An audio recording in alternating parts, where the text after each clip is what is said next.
right, let's just jump right in. Welcome to This Explainer. Today we are stepping into the ring of critical thinking to decode a habit that is, well, it's intellectually dishonest, but let's be real, it is incredibly satisfying for the human brain.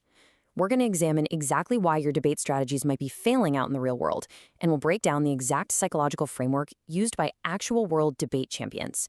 The goal? To help you transform from a shadow boxer into an absolute heavyweight of logic. But first, let's start with a scenario I think we can all relate to. Have you ever been there?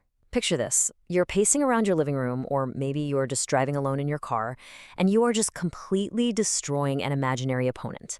You've got flawless facts, devastating logic, and the absolute perfect witty comeback. In that moment, you feel like a literal genius, right? Your points are landing perfectly, but then you actually step into the real world. You try to use those exact same points in a live conversation, and within maybe 30 seconds, your entire argument just completely collapses. So why does that happen? And this brilliantly illustrates the core issue. Your arguments fail in reality because in the shower or in your car, you aren't actually fighting an opponent. You were just shadowboxing. You were throwing punches at the empty air, facing absolutely zero real resistance. It is incredibly easy to look like a champion when nobody is actually hitting back. But to truly understand why our logic falls apart under real pressure, we have to explore the actual mechanics of this mental trap. So let's get right into Phase 1, the shadowboxing trap. Okay, let's dive into this. The root of the problem is a classic logical fallacy known as the straw man. This happens when you take someone's argument, quietly replace it with a dumber, significantly weaker version, and then defeat that fake version instead. You are essentially building a scarecrow out of hay, roundhouse kicking it to pieces, and then standing there looking incredibly proud of yourself as the hay goes flying everywhere. It's disingenuous, for sure, but it is also incredibly common. Here's how this actually plays out in the wild.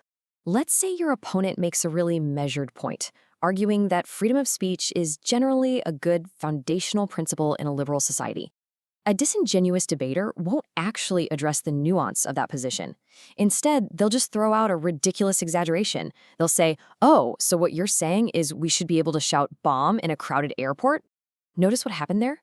They completely ignored the actual position, constructed a flimsy, completely implausible straw man, and then tore it down just to look good to the onlookers.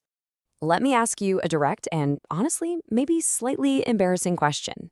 Have you ever been in an internet comment section and purposely focused on a minor typo? Or maybe you singled out the absolute weakest sentence in your opponent's massive reply and just completely ignored their main valid point? Did you do it just so you could secure a quick, easy victory? Look, if your ego has ever chosen the easy target over the honest truth, you are definitely not alone. But it does mean your technique needs a serious upgrade. Which brings us to Phase 2, why fake arguments fail. Relying on the straw man is actively destroying your ability to be a critical thinker. Let's break down exactly how toxic this habit actually is. First off, it creates a massive false sense of security. You start to think your worldview is bulletproof just because you only ever fight easy targets. Second, it completely halts genuine learning. Third, and absolutely crucial, it destroys rational persuasion. When you twist someone's meaning, take their argument at its absolute worst, or only capture a tiny fraction of what they're trying to say, they are never going to feel heard. The debate instantly degrades into two people, entirely convinced of their own views, just shouting at each other from a distance. I really want to hammer home this brutal reality right here. If your opponent doesn't recognize the argument that you're currently defeating, you haven't actually won anything. You've just successfully argued against a position that absolutely nobody holds. It is a complete waste of intellectual energy. You're shadowboxing in a real fight and wondering why absolutely nothing you throw actually lands on your opponent. And here is a wild statistical reality check for you. Researchers studying debate and reasoning found a huge stark difference between these two approaches. People who regularly engage with these strongest opposing views, rather than straw manning, demonstrate significantly higher accuracy in predicting outcomes, evaluating risks, and effectively updating their own beliefs. Basically, people who stop fighting fake arguments are just statistically better at being right. So you really have to ask yourself, do you want to sound loud or do you want to be right? Let's move to Phase 3 and see how this builds into the ultimate solution, building the steel man. The absolute antidote to all this shadowboxing is what philosophers call the principle of charity, or my favorite term for it, steel manning. It means taking the strongest possible version of the argument you disagree with, the version its smartest defender would make, and engaging directly with that. Now, this requires genuine effort to understand a position you might desperately want to dismiss.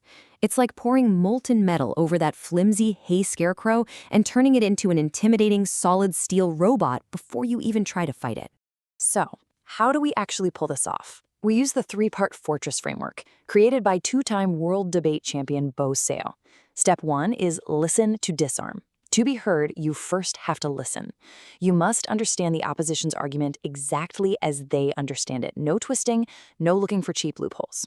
Step 2 is build their case. And step 3 is defeat the steal.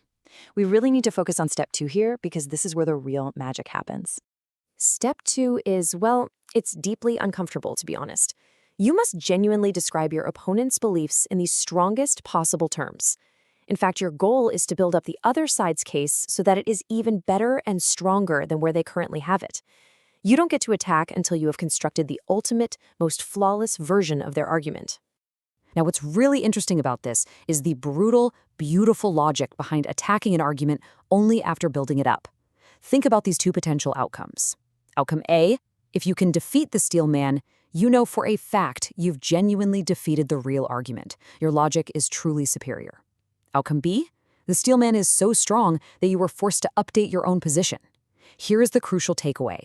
Both of these outcomes are absolute victories for a rational brain. You either prove you are right against the strongest possible resistance, or you learn something new and become right. I want to leave you with the ultimate psychological cheat code. The very next time you find yourself in a debate, I want you to look your opponent in the eye and say exactly this. Let me see if I can make your argument even stronger than you just did. And then actually do it. Watch their defensive posture completely vaporize. Watch them realize they are dealing with an intellectual heavyweight who isn't looking for a cheap parlor trick, but a genuine pursuit of the truth. A genuine master of debate doesn't want an easy fight against a fake opponent. They want to test their logic against the strongest possible force.